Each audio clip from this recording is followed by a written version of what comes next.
I do have a couple of questions. I want to thank you both. I know we've covered a lot, and if we obviously have covered some of the questions that are coming in, but perhaps we can just talk about it a little bit more, drill down a little bit more for our attendees. I want to start, Matt, with you, and then Steve, if you have thoughts on this as well. Matt, a question coming in here: how much different is the new table compared to the summary of compensation table in the CD&A? It's pretty substantially different. I think we talked about earlier on, as far as the if you sponsor a pension plan, you're going to have to add and subtract service costs and prior service costs. So there's a lot of work and back and forth you're going to have with your plan actuary to get that right. And then on your equity awards, you've got a lot of adding and subtracting compared to the summary compensation table. So there's a decent, it's not just a copy and paste job, just copying from the CD&A tables to this one. It's a lot of work to kind of put this together, I think. Thank you so much. Steve, thoughts on that? Yeah, I agree with everything that Matt said. It's also, I think, another main difference will be, I think everyone who's familiar with summary compensation tables is familiar with how to interpret them.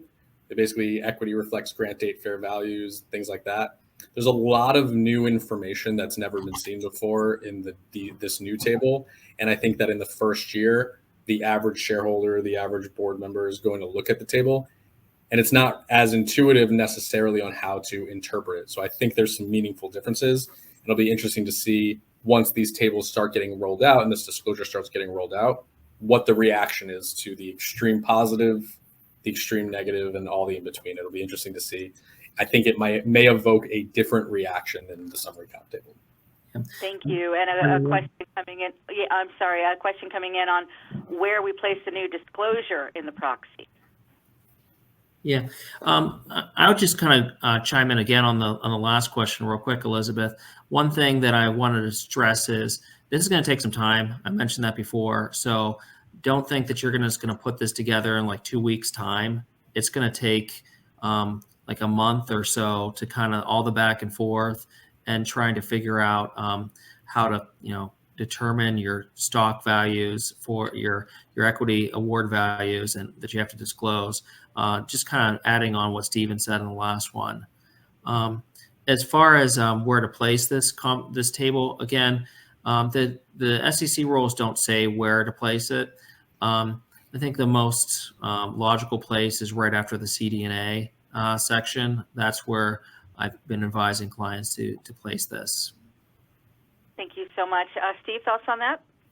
Yeah, we've been talking to clients about it, and I think we're landing in the same place. A few years ago, when CEO pay ratio was implemented, it was kind of throw it after the executive compensation tables after the CD&A. And I think that at least in the first few years, that's kind of where this table is going to land as well. Kind of read through the CD&A, understand everything, here are all the tables and information that you're used to, and here's this new table. Thank you so much. Matt, you talked about how this isn't going to be a fast process.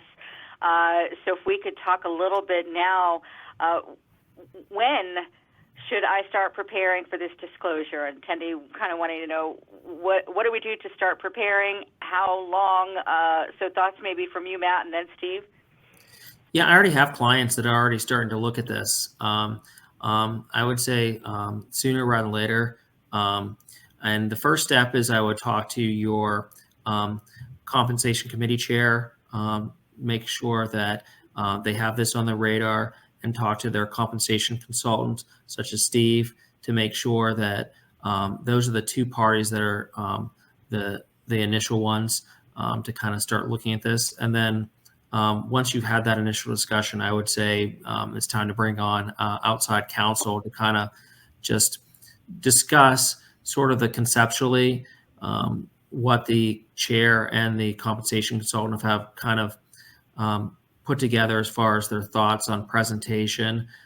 This is mostly from a outside counsel perspective.